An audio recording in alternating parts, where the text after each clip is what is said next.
Assalamualaikum warahmatullahi wabarakatuh. Di sini udah akan membahas soal UAS Fisika Dasar 2 tahun 2020 dengan dosen Bapak Rahmat Rashid, MSI. Untuk soal pertama, aplikasi medan magnet diantaranya akselerator, spektrometer, siklotron, efek Hall, dan lain-lain. Berikan contoh-contoh dalam industri dari keempat aplikasi di atas berdasarkan prinsip kerja fisiknya dan fungsi atau peranannya dalam sistem industri.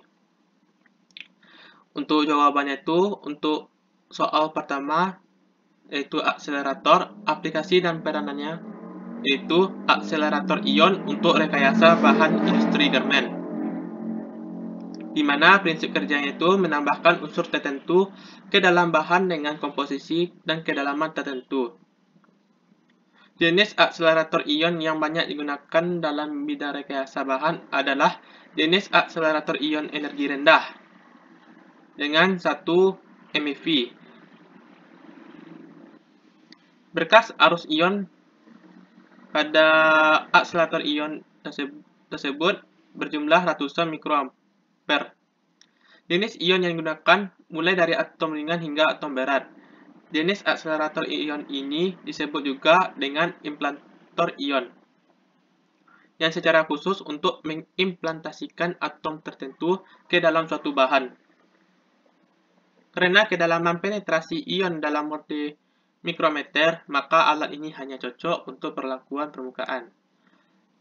Yang kedua, yaitu spektrometer. Aplikasi dan peranannya yaitu mesin CM5 yang berperan untuk menguji kualitas warna pada industri kosmetik, di mana prinsip kerjanya itu mengkombinasikan perangkat lunak ini dengan instrumen analisa warna, sehingga muncul nilai ukur warna dengan tingkat akurasi yang tinggi, di mana ion dari partikel ini dipisahkan dengan menggunakan medan magnet sesuai dengan perbandingan massa atau muatan, dan menghasilkan arus listrik pada detektor. Yang ketiga, siklotron. Aplikasi dan peranan pada siklotron yaitu DECY13 yang berperan pada industri nuklir dan industri peralatan medis, di mana prinsip kerjanya itu pada siklotron DECY13 menggunakan frekuensi tetap sebesar 78 MHz, di mana siklotron DECY13 menggunakan isochronous dengan harmonik frekuensi keempat. Pada perancangan siklotron DECY13 ini perlu memperhatikan spesifikasi keseluruhan dari siklotron itu sendiri. Lalu yang keempat ada efek Hall. Aplikasi dan peranannya berupa sensor yang sangat berperan dalam kehidupan sehari-hari, seperti split ring clamp on sensor, analog multiplication, power sensing, position and motion sensing, automotive ignition and fuel injection, serta wheel rotation sensing. Di mana prinsip kerja dari efek Hall yaitu ketika didekatkan dengan medan magnet atau ditempatkan pada lokasi yang bermedan magnet, garis flux medan magnetik akan menggunakan gaya pada semikonduktor tersebut untuk mengalihkan muatan pembawa ke kedua sisi pelat semikonduktor. Gerakan pembawa ini merupakan hasil dari gaya magnet yang melewati semikonduktor tersebut. Soal nomor 2, suatu ruangan disinyalir terdapat medan magnet dan gaya magnet. Jelaskan bagaimana kita dapat mengetahui dan menjelaskan bahwa dalam suatu ruangan tertentu terdapat medan magnet dan gaya magnet. Kemudian bagaimana kita dapat menentukan besar dan arahnya. Berikan penjelasan secara terarah berdasarkan ilmu medan magnet dan gaya magnet. Untuk jawaban soal nomor 2, kita dapat menjelaskan bahwa dalam suatu ruangan tertentu terdapat medan magnetik apabila adanya benda-benda magnetik dan arus listrik. Gaya magnet dapat dijelaskan bahwa gaya magnet dapat berada di ruangan tersebut apabila atau melalui adanya interaksi antar kutub magnet di ruang tersebut, adanya dua arus listrik yang berdekatan di ruang tersebut, lalu adanya benda magnet dengan gerakan muatan listrik. Cara menentukan besar medan magnet itu dengan perhitungan rumus B sama dengan mu0 kali I per 2 VR. Lalu untuk menentukan arah medan magnet dengan menggunakan kaidah tangan kanan dan besar gaya magnet dengan rumus F sama dengan B kali I kali L sin alfa untuk kawat berarus. Dan F sama dengan mu0 I1 dikali I2 per 2 VA untuk kawat sejajar.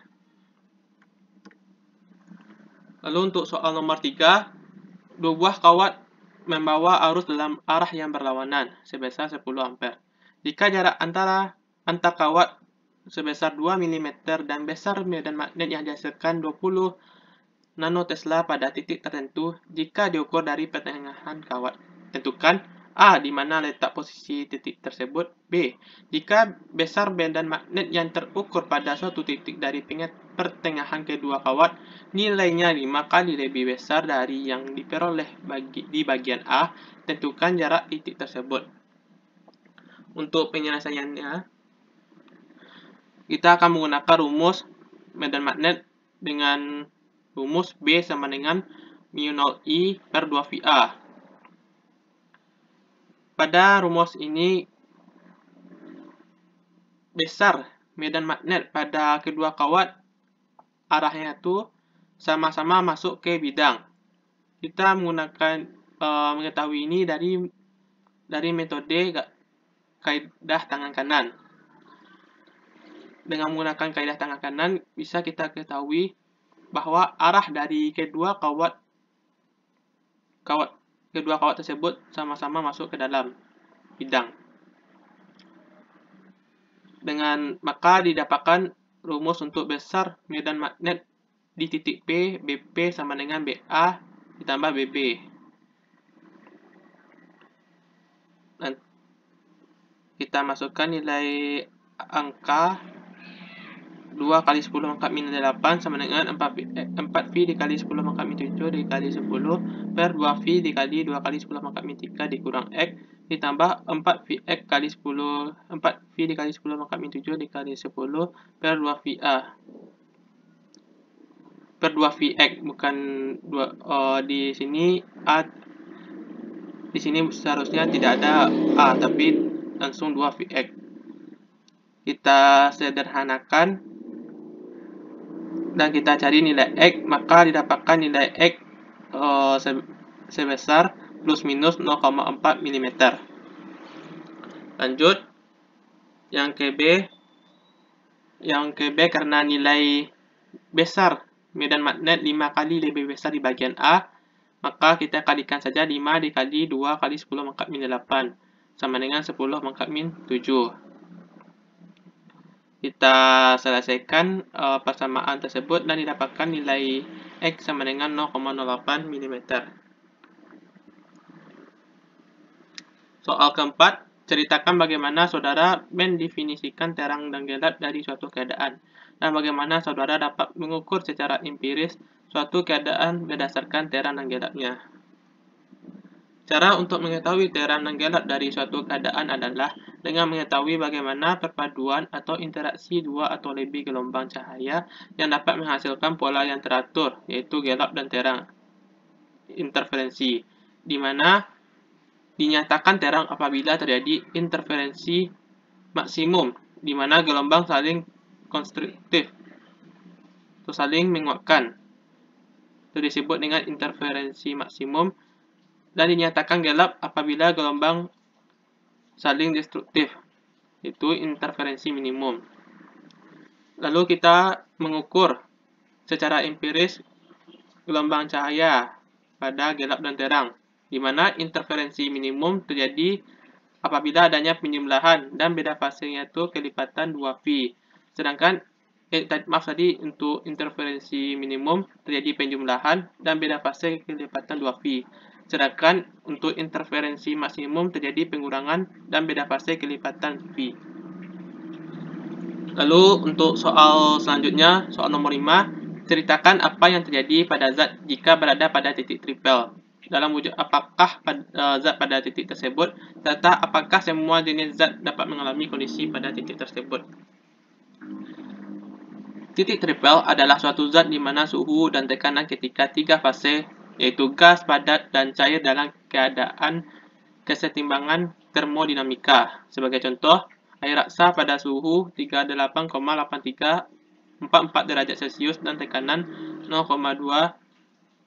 MPa. Selain titik triple antara zat padat, cair, dan gas, terdapat pula titik-titik triple yang melibatkan lebih dari satu fase padat untuk zat yang memiliki banyak polimorf. Sebagai contoh, helium 4 yang merupakan contoh kasus khusus di mana titik triple-nya melibatkan dua fase cair yang berbeda. Lalu, tidak semua benda atau zat memiliki titik triple.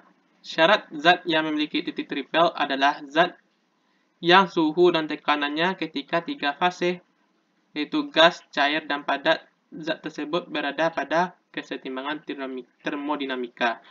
Jika tidak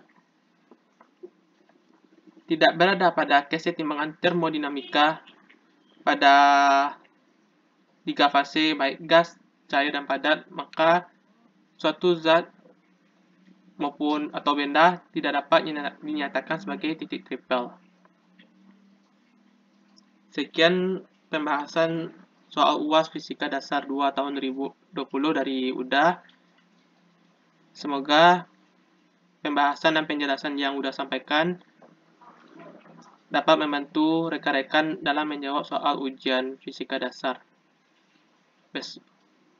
Ujian Fisika Dasar 2. UDA akhiri. Assalamualaikum warahmatullahi wabarakatuh.